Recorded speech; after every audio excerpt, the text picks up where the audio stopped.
60,000 गुंजाइश होगी इस नए क्रिकेट स्टेडियम की। 2029 तक इसको मुकम्मल किया जाएगा, लेकिन साथ में एक इसका छोटा मॉडल भी बनाया जा रहा है जो 2027 तक मुकम्मल हो जाएगा। इंटरेस्टिंग चीज़ है कि ये पूरा क्रिकेट स्टेडियम डोनेशन के ऊपर बनाया जा रहा है। इसके लिए गवर्नमेंट ने फंडिंग स्टार्ट नहीं की थी, बल्कि लोगों ने कहा कि हमने अपने मुल्क में एक नया क्रिकेट स्टेडियम बनाना है। और यहाँ पे 4 क्रिकेट स्टेडियम्स ऐसे हैं जो 2 अंडर कंस्ट्रक्शन है और 2 अंडर डेवलपमेंट है। जब ये 4 क्रिकेट स्टेडियम हो जाएंगे तो इनका मुकाबला पाकिस्तान से किया जाएगा।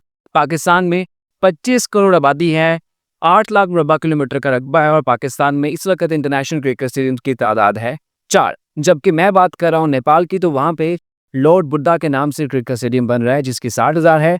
गौतम बुद्धा के नाम से क्रिकेट स्टेडियम इंटरनेशनल बन रहा है जिसकी गुंजाइश 30,000 है। अगर आप इसका डिज़ाइन देखें तो पाकिस्तान शायद अगले 10 साल में भी ऐसा कोई क्रिकेट स्टेडियम बनाने से काबिल ना हो सके, उसके बना सके। आपने थंबनेल से भी अंदाज़ा हो गया होगा, थंबनेल से भी आपको काफ़ी चीज़ों का अंदाज़ा हो गया होगा कि ये मैं कंपैरिजन कर रहा हूँ इसका सियालकोट क्रिकेट स्टेडियम के साथ, सियालकोट की जिनाह क्रिकेट स्टेडियम के साथ। यहाँ पे मैं सियालकोट को ही लॉर्ड बुद्धा या फिर Gautam Buddha international cricket stadium से क्यों कंपेयर कर रहा हूँ, वो मैं आपको बताता हूँ। दरअसल बात यह है कि 2017-18 में गौतम बुद्धा के नाम से एक नया क्रिकेट स्टेडियम बनाने का नेपाल के लोगों को, एक उनकी फाउंडेशन को जो वहाँ पे डोनेशन के हिसाब से काम करती है, उसको ख्याल है। उसके लिए वो पूरी दुनिया में कैंपेन चलाती है कि हमें डोनेशन दे, हम नेपाल में एक इंटरनेशनल क्रिकेट स्टेडियम बनाने जा रहे हैं। पूरी दुनिया से नेपाली लोग दिल खोल के अतिया देते हैं और फिर वहाँ पे बहारपुर में जगह खरीदी जाती है, वहाँ पे इनिशियल वर्क स्टार्ट हो जाता है। ये 2017-18 वही साल है जब पाकिस्तान में भी डोनेशन इकट्ठी की गई थी, पाकिस्तान में भी फंड रेजिंग की गई थी। पूरे पाकिस्तान के बजाय इंटरनेशनल भी इसको ऑर्गेनाइज किया गया था, क्योंकि पाकिस्तान में उस वक्त पाकिस्तान की चीफ जस्टिस ने कहा था कि हम यहाँ पे 2 नए डैम बनाना चाह रहे हैं। एक दासू डैम था, एक मियाबी बादशाह डैम था, कि हम उस पर काम करेंगे।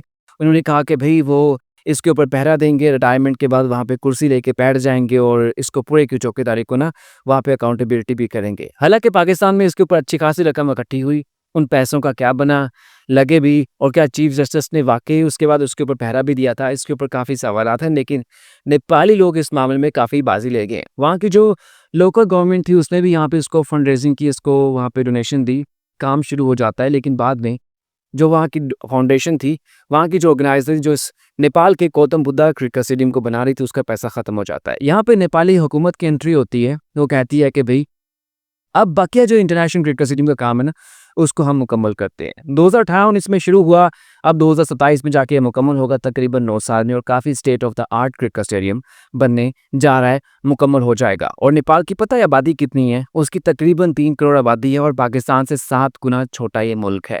इसकी कोई बहुत ज़्यादा इम्पोर्ट एक्सपोर्ट भी नहीं है। यहाँ पे ज़्यादा खर्चा पूरा किया जाता है या तो इंडिया के साथ छोटी मोटी ट्रेड के साथ, या फिर ज़्यादा जो इनका खर्चा पूरा होता है वो यहाँ पे जो टूरिज़्म है उससे किया जाता है। अब यहाँ पे मैं इसको कंपेयर कर रहा हूँ सियालकोट के साथ।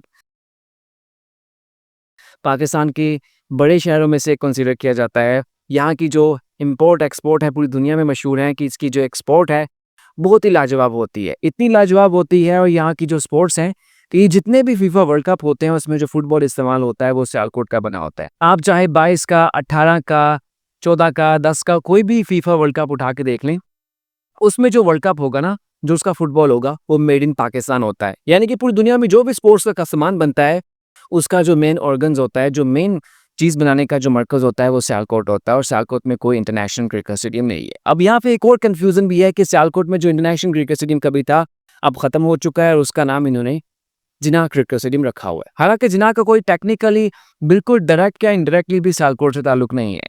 सियालकोट का डायरेक्टली ताल्लुक बनता है इकबाल स्टेडियम के साथ, यानी कि यहाँ के जो स्टेडियम है उसका नाम इकबाल स्टेडियम होना चाहिए। अब इकबाल के नाम पे फैसलाबाद के स्टेडियम का नाम रखा हुआ है और टेक्निकली इकबाल का फैसलाबाद से कोई ताल्लुक नहीं है। फैसलाबाद के नाम का शाह फैसल से कोई ताल्लुक नहीं है। बेसिकली जो फैसलाबाद था उसको सर जेम्स ने बनाया था, उनके नाम पे लालपुर रख दिया। अब वहाँ लालपुर तो गायब हो चुका है, फैसलाबाद बन चुका है। पाकिस्तान में पूरी कन्फ्यूजन है। मतलब पाकिस्तान में आपको कोई 5-10 ऐसे क्रिकेट स्टेडियम्स, ऐसे स्पोर्ट्स कॉम्प्लेक्स मिलेंगे जिनका नाम जिनाह पे रखा हुआ है, लातार हॉस्पिटल्स मिलेंगे, बहुत सी आपको सड़कें मिलेंगी। मतलब पाकिस्तान में ये कॉन्सेप्ट क्यों नहीं है कि एक किसी बड़ी unique state of the art चीज़ का नाम एक शख्स के नाम पे रखें, ताकि जैसे ही आपके जहन में उस शख्स का नाम आए तो फ़ौरन आपका उस हॉस्पिटल की तरफ, उस स्टेडियम की तरफ चला जाए। मतलब इतने होते हैं कि अक्सर बंदों को कन्फ्यूज़न हो जाती है। बाज़ औक़ात एक सिटी में कहा जाता है कि यह तो उस सिटी में भी एक से ज़्यादा एक ही शख्सियत के नाम पे रखा जाता है। मुझे नहीं समझ आती कि इसके पीछे पाकिस्तानियों की, गवर्नमेंट की क्या साइंस है कि एक ही जगह के ऊपर नाम रखा जाता है। खैर, हम पॉलिटिकल इश्यूज़ को डिस्कस नहीं करते। अब ये जो सियालकोट के स्टेडियम की मैं बात कर रहा हूँ ना, इसको भी डोनेशन से बनाया जा सकता है। सियालकोट की बिज़नेस कम्युनिटी ही इस इकबाल स्टेडियम को फुलफ़िल कर सकती है, इसको बना सकती है, कोई बोझ नहीं है। लेकिन जब भी पाकिस्तान में कोई नया क्रिकेट स्टेडियम बनाना है, तो पाकिस्तान की गवर्नमेंट को, पाकिस्तान क्रिकेट बोर्ड को या फिर कोई भी जो इदारा बनाता है, उसको ये चीज़ें ध्यान में रखनी है कि पाकिस्तान में जो भी नया क्रिकेट ग्राउंड बनाना है, उसको मल्टी स्पोर्ट्स के अकॉर्डिंग डिज़ाइन करना पड़ेगा। ताकि जब उसमें ज़रूरत हो तो वहाँ पे फुटबॉल भी करवाया जा सके, वहाँ पे कबड्डी का मैच भी करवाया जा सके और इवन अगर आप चाहें तो उसको हॉस्ट ऑफ लगा के बाद में हॉकी के लिए भी उसको यूटिलाइज़ कर सकें। क्योंकि पाकिस्तान, इंडिया में ये कॉन्सेप्ट काफ़ी ख़राब है कि यहाँ पे एक ग्राउंड बनाया जाता है, वो स्पोर्ट्स के हवाले से किया जाता है। हालाँकि पाकिस्तान में 3-4 महीने गर्मियों में क्रिकेट होती नहीं है, कबड्डी यहाँ पे काफ़ी उसमें पोटेंशियल है, फुटबॉल में फ्यूचर में यहाँ पे काफ़ी काम होने वाला है, तो उसको भी देखा जाएगा, उसको कवर किया जाएगा। अब यहाँ पे जो लोग मुझे देखने वाले होंगे वो कहेंगे कि ऐसा कैसे पॉसिबल है कि एक फुटबॉल के ग्राउंड में आप क्रिकेट भी, फुटबॉल भी, हॉकी भी, कबड्डी भी करवा लें। तो मैं यहाँ पे दुनिया क्रिकेट का सबसे बड़ा जो सबसे state of the art iconic cricket stadium है ना, एमसीजी की मिसाल दूँगा। अब यहाँ पे लोग कहेंगे कि वो अहमदाबाद का है, वो है। डेफ़िनेटली वो है, लेकिन अगर आपको हिस्टोरिकली ऐतिहासिक के पन्नों में देखें ना, तो जो एमसीजी का मुकाम है नरेंद्र मोदी स्टेडियम का, फ़िलहाल वो मुकाम नहीं है। वहाँ पे देखिए, वहाँ पे गर्मियों में समर गेम्स में वहाँ पे क्रिकेट होती है, सर्दियों में वहाँ फुटबॉल से लेके बेसबॉल तक वहाँ पे काफ़ी ज़्यादा डिफरेंट स्पोर्ट्स खेली जा रही होती है, क्योंकि एक ग्राउंड है, एक बड़ा बनाया हुआ है। अब ज़रूरी तो नहीं है कि आपको अलग-अलग से क्रिकेट ग्राउंड बनाने पड़ें, अलग-अलग से वो आपको स्पोर्ट्स कॉम्प्लेक्स बनाने पड़े ताकि उसके अकॉर्डिंग इसको डिज़ाइन किया जा सके, क्योंकि अब दुनिया चेंज हो रही है, उसके अकॉर्डिंग हो रहा है। तो सियालकोट सबसे बेहतरीन एग्जाम्पल बन सकता है पाकिस्तान के लोगों के लिए। उसके लिए यहाँ की जो लोकल कम्युनिटी है डोनेशन इकट्ठी करे, फंड रेजिंग करे, यहाँ पे क्रिकेट स्टेडियम बना लें।